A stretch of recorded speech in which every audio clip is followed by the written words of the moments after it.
Bust it.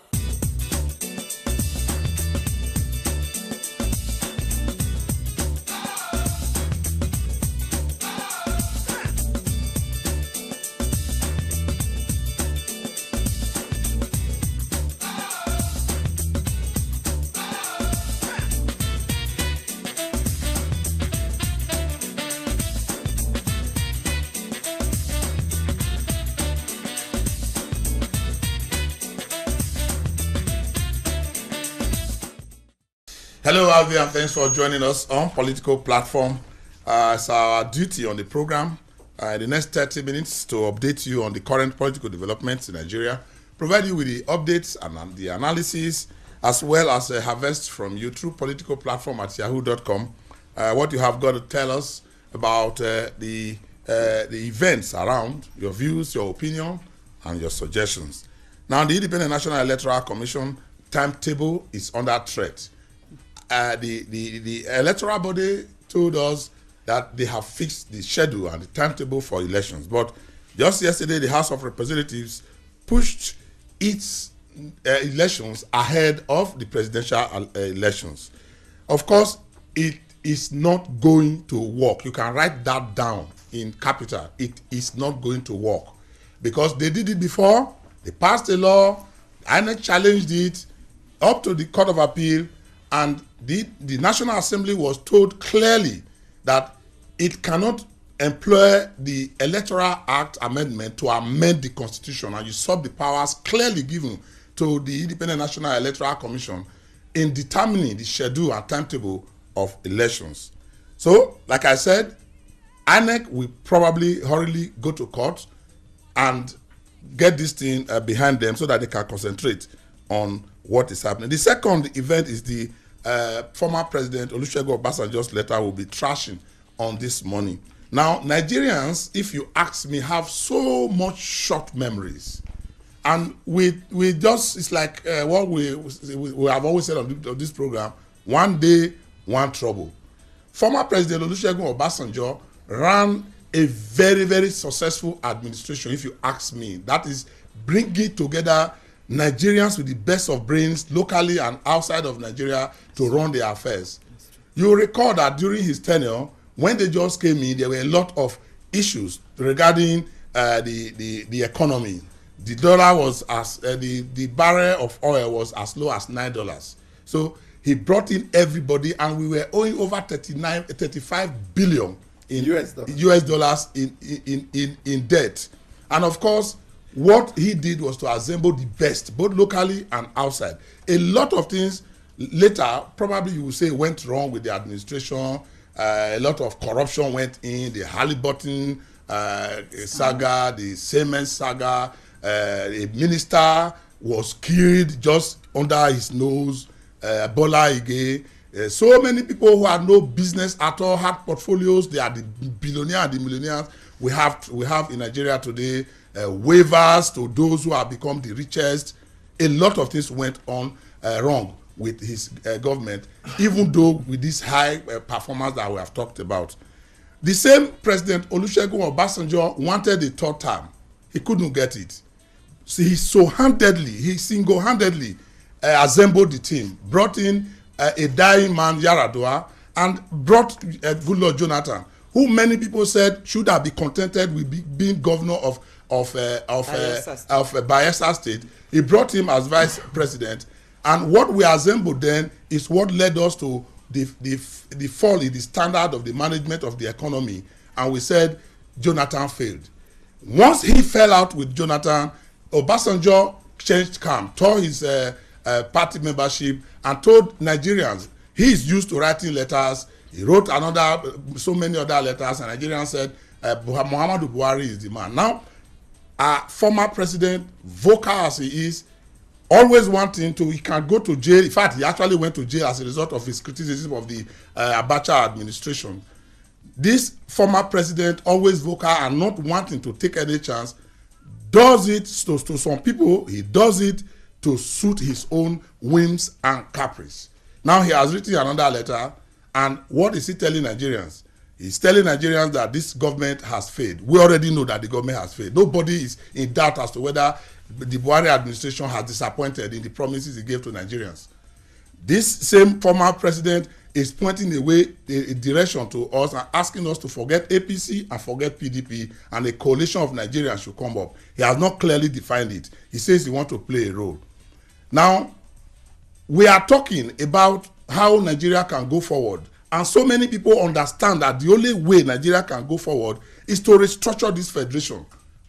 Former President Obasanjo is silent on this. It's not his business, because a restructured Nigeria will not benefit former presidents changing their cars every day, enjoying all the monies that they have probably collected one way or the other, or the influence that they peddle around. Former President Obasanjo wants to set up a coalition where he will continue to have an impact and influence over. And Nigerians just suddenly forget we are debating a letter written by Obasanjo that he believes would augur well for him to continue to change all things around. Now we are going to be debating whether it is the way forward he has pointed, or even Obasanjo himself. It's a problem. It's part of the problem we have had in the recent time. And whether we should not all out, like he has also said, we should all collectively come out and say, this is the way we should go.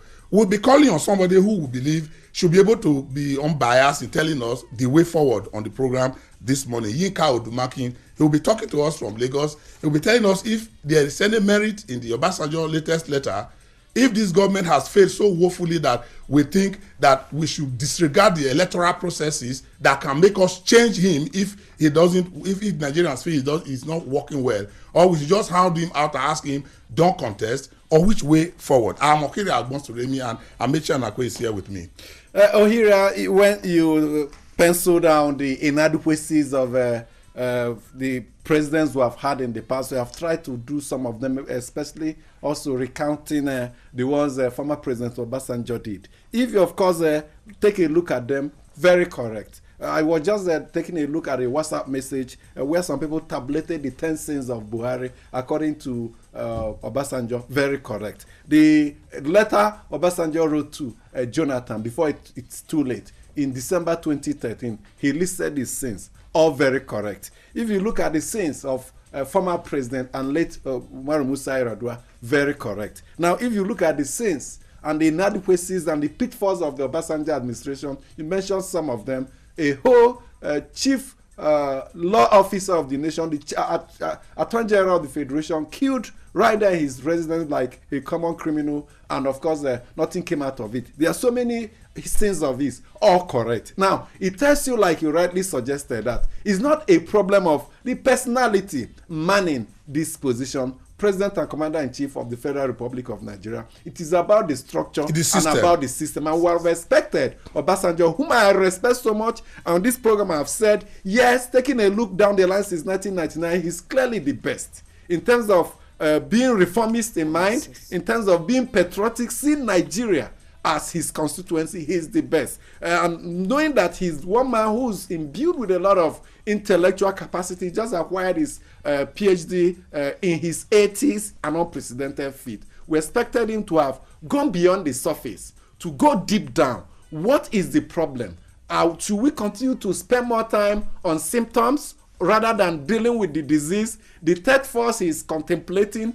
Is it not Nigerians that will man them? Politicians. Are they going to come from Ghana and UK? And even when they do come from outside, 2 months, 3 months, there will be a culture to align with the system. The system that is corrupt, that is inefficient, the system that is will slow down, that will breed all manners of nepotism. If you are the president and commander-in-chief, because of the enormous powers conferred on you and because of the strength of the federal government in the Nigerian Federation, you are likely going to be nepotic and clannish. The Obasanjo himself said it, you raised it even before we came on this program, that even Jesus Christ comes down, there will be a problem of Nigeria. That tells you there's a problem of structure. Now we expect him to talk more on structure of Nigeria with a view to changing it to throw up a better order. And the Jew is here, your constituency, the National Assembly.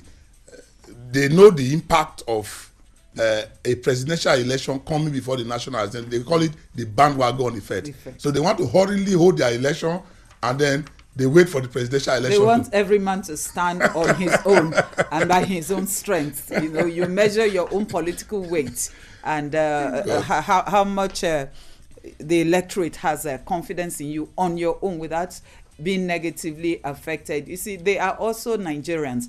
They know that a lot of bad blood is flowing right now in this country, that a lot of people are not happy. A lot of them are scared, probably. They don't want to be tied to the president. Exactly. You know, forgetting that a lot of them also rode on his back to get to where they are today. Correct. You know. And then coming to Obasanjo's letter, Ohiria, Obasanjo may have his excesses, but he's still one of the best things to happen to Nigeria, if you ask me. If you look at his administration in terms of when you talk about, okay, maybe a third force, you know, coming under the same problems that have been confronting the nation. But you look at his government, he was unbiased. He went for the best brains from anywhere he could get them. He didn't say, oh, these are my kinsmen, these ones are from my tribe, from my state. Everybody was involved in that administration. So I think that he's a man who has a kind of moral right to say what he is saying based on the successes of his administration. Yes, there were also the downside, but I do not think that they overshadowed the successes, apart from the third term bid that is very, very undemocratic. I think that we shouldn't throw away the baby with the bathwater. We should look closely at what he is saying. Like Amechi said, everything he's pointed at in all his letters are correct. Now, if you say, oh, maybe a third force will not be able to, the change has to start somewhere, someday. Some people have to midwife that change. And if we now say, okay, it's going to be the same thing, it's like a hopelessness that cannot be subdued. But I believe that every hopelessness can be subdued. Somebody will kickstart it, and then gradually things will that is why with you, it excites me that himself continues to talk. People like him continue to talk. I started by saying that he's one that represent the brightest side when you talk of assembly people running a government that is all inclusive, and they take time. They were quick to act. Unlike now, when things happen, we just wait. You don't even know who is in charge of what. We just wait. Now let's go to our mailbox, political platform at yahoo.com, where we get your views, your opinion, and your suggestions on how you think. Today we have a harvest of your views on the Obasanjo letter. Let's see who is talking to us. Hello and welcome. I am Usaiti Yari. And I'm Amaka Okoro. Welcome. Samson Ojila in Lagos State, writing on the Obasanjo's letter, says, like a stream, wise, objective, non-partisan and patriotic counsels continue to roll in from all fronts to the president against his unspoken but surely perceived tacit and tactical moves to recontest for and retain the seat of Aso Rock Villa come 2019. From Aisha Buhari earlier to recent calls from Cardinal Olubunmi Okoje, Most Reverend Emmanuel Chukwuma, and coming from General President Olusegun Obasanjo, that the president should step aside considering the social, political, security and economic temperature of the nation. To me, these and other kinds are true patriots, for though some of them may have close relationship and had in the past supported or campaigned for the president, they refuse to join the bandwagon of selfish, unpatriotic and conscienceless praise singers, but are bold, patriotic and truthful enough to tell him the truth regarding the state of the nation. The choice is that of the president to toe the path of honor, step aside and take the seat of statesman, or hold on to power and seek re-election as other seat-tight African leaders have done. God bless Nigeria. And still in that light, Akim Kazim from Lagos State starts by saying, dear crew members, OBJ has come again with his habitual letter writing. However, I want us to look or digest the message dispassionately and not be preoccupied with the messenger. If OBJ's observations and admonitions reflect the objective conditions of reality in Nigeria, then we must take heed. After all, the two personalities are insulated from the harsh conditions ravaging the ordinary Nigerians beyond the protection of class interest. It is palpably clear that President Muhammadu Buhari is handicapped and challenged physically or otherwise to cope with the multifarious task of leading Nigeria, which is obvious to any discerning Nigerian. It is therefore in our collective enlightened self-interest to reflect and engender the way forward for the future and progress of the country. I want this president to take the message with calm magnanimity and patriotism. May God Almighty continue to bless Nigeria and grant us the wisdom, understanding, and knowledge to salvage the Nigeria's sinking ship. Thank you. Writing on the 2017 budget deficit, Bibitayo Money in Lagos State says, I did mathematical calculations on the 2017 national budget and I am still wondering why we have deficit. The Federal Inland Revenue Service recently declared that it generated 4 trillion naira. Customs declared over 1 trillion. The total budget in 2017 was 6 trillion plus. If we generated 5 trillion from 2 government agencies, how much was the total crude oil sales? Please educate me on why we cannot adequately fund the 2017 budget. And this is how far we can go on today's mail segment. Keep sending your contributions to us. Send them through to us to politicalplatform@yahoo.com. Thank you so much for staying with us and all sending those mails. Whether you're listening on live, you've downloaded our app, the RayPower app, to be able to listen to RayPower anywhere you are in the world, or you are listening on radio, in the car, home, anywhere, or you are listening to us on AIT Abuja, 6 p.m. in the evening, or better still, you are taking a look at it through our YouTube channel, AIT Political Platform. That will indeed excite us to continue to believe that you are listening to us. Or even on AIT International. Or AIT International. Now, we have a way of really celebrating what you tell us. When you send them to us, we value them, we share them. Even those we cannot share, we internalize them as we prepare for the program. Let's go straight to Yinka Odumaki. Yinka Odumaki is the spokesperson for Afenifere. And he probably has read all the letters that former President Olusegun Obasanjo has written, including this one. Thank you so much, sir, for joining us on the program. My pleasure. Morning. Now, let me just ask you straight, what was your immediate reaction after reading that letter? Well, my immediate reaction is to say that the letter is a summation of the frustrations in the land today. It's what all of us know, that the country is not going right, especially the economy, the killings by herdsmen all over the country, for which authority in the land is not doing what it's supposed to do. Nigeria has never been this bad in terms of insecurity, and especially the menace of the Fulani herdsmen, and the nepotism in the land is so galling. I mean, we have a situation today for the first time in the history of Nigeria, where you have the DG of NIA, DG of SSS, both from the same state. The policy is not well. There are issues, of course, that goes beyond those who are running the country now, but which they have used to address. So I think that the letter did not say anything extraordinary that we all don't know. It's just that it's coming from a former president and he's famous for writing letters. Now, some